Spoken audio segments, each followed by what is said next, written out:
At 9:02 a.m., a handheld phone camera caught Caitlin Clark fading left from the deep right corner of Gainbridge Fieldhouse. The ball arced, net hissed, and the defender clutched her head in disbelief. 20 minutes later, the clip had already cracked 100K views, coined a meme, the Caitlin Shrug, and forced ESPN's lower ticker into an emergency graphic. That single practice bucket revealed everything: the added muscle filling out Clark's shoulders, the decisiveness in her footwork, the way teammates instantly sprinted back on defense because they knew she'd never celebrate a routine.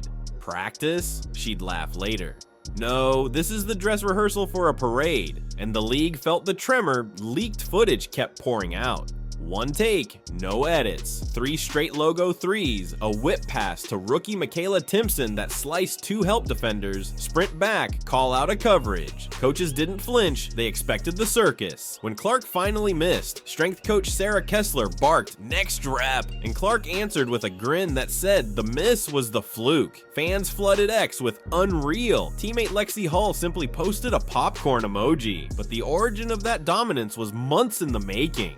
Long after rivals scattered overseas, Clark locked into a 5-day rotation. Dawn lifts, single leg isometrics to lower her center of gravity, creatine-based recovery, lights out by 9 p.m. The weight room numbers leaked only once. 270-pound trap bar pulls at body weight and a half, but the broader result showed up in thicker arms and a quicker first step. She treats layovers like micro workouts, GM Amber Cox chuckled, and security lines like visualization drills. That investment turned risky rookie drives into core torqued blow-bys, and her off-balance threes began landing so softly even veterans stopped rolling their eyes. Of course, individual weapons matter only if the army is loaded. Indiana didn't dabble. It detonated the transaction wire. 6-time All-Star Natasha Howard returned. 15-year bucket machine DeWanna Bonner signed on, and interior anchor Aliyah Boston kept her rookie max extension ink dry for a potential title run. The front office trimmed the roster to 11, saving cap space for midseason moves, while rookie Timpson leapt from 18th pick to rotation lock after averaging 1.34 points per possession in preseason pick and rolls.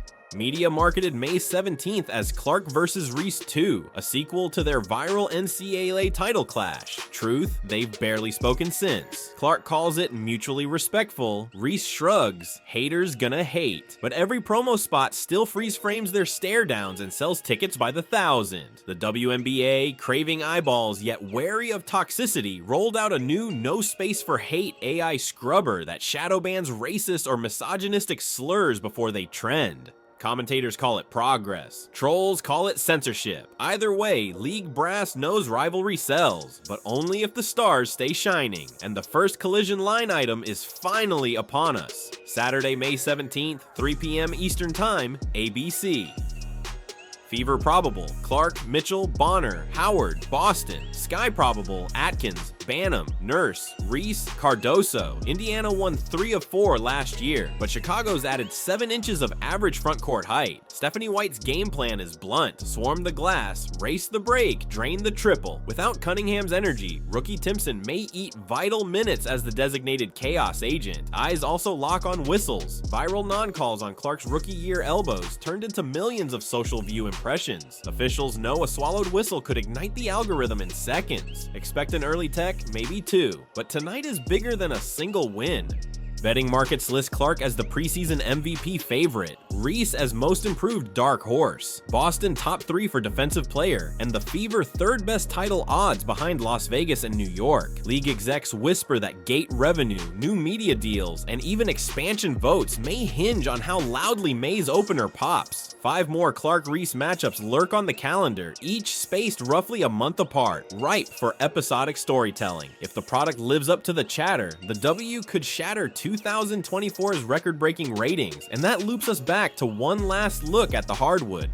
The viral scrum is already reshaping everything from sneaker launches to streaming algorithms. Nike fast-tracked a logo-range signature shoot-around shoe, dropping limited pairs at midnight with a geotagged AR scavenger hunt. Servers crashed in 8 minutes. Reese's agency answered by teasing an eco-leather Bayou Baller high top that drops only after her first 20/20 pro stat line, turning box scores into merch triggers. Broadcasters have taken notes too. Amazon's Thursday night package will experiment with player mic isolation isolation, letting viewers toggle between Clark's on-court chatter and Reese's paint talk trash in real time. League insiders whisper that YouTube is negotiating a Drive to Survive style docuseries titled Unfiltered Hoop, greenlit only after the May 17th opener broke the WNBA's single-day social mention record. Even opponents are rewriting scouting reports. The Liberty sent 3 assistant coaches to Indy's final scrimmage just to clock Clark's sprint split times after made baskets. The Sparks ran a closed-door practice where rookies took charges wearing padded vests labeled 22, Clark's number, so veterans could rehearse transition defense at altitude. And don't overlook Atlanta. Rookie guard Ryan Howard joked that Clark's logo threes forced her to extend my pickup point to the parking lot, then promptly drilled 5 from 30 feet in her next open run. Fantasy hoop markets feel the tremor as well. DraftKings added new micro props, Clark 30-foot field goal makes, and Reese double-double plus win,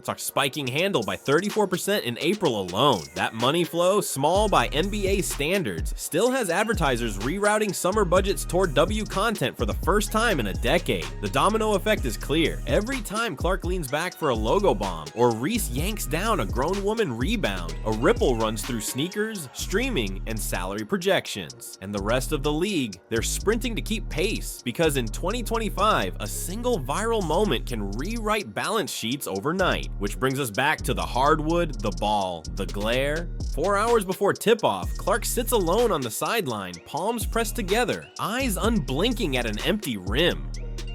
Across the court, Reese stomps chalk dust into the block, pounds her chest, and launches a warm-up jumper. Swish. Neither woman hears the mounting roar. They feel the vibration in concrete. This isn't about a scoreboard, it's about a statement. So if you're riding with Indiana, flood the comments with "I've got the fever." If you believe Chicago's skyscraper frontcourt will rise, type "Sky Rising." Smash subscribe, ring that bell, and keep your phone charged. The next era of basketball isn't on the horizon. It's breaking the tape tonight. The fuse is lit. Hours from now, one team will walk off the floor with a win, but both stars will leave with something even louder, a megaphone aimed straight at the future. We'll be there for every echo. See you after the buzzer.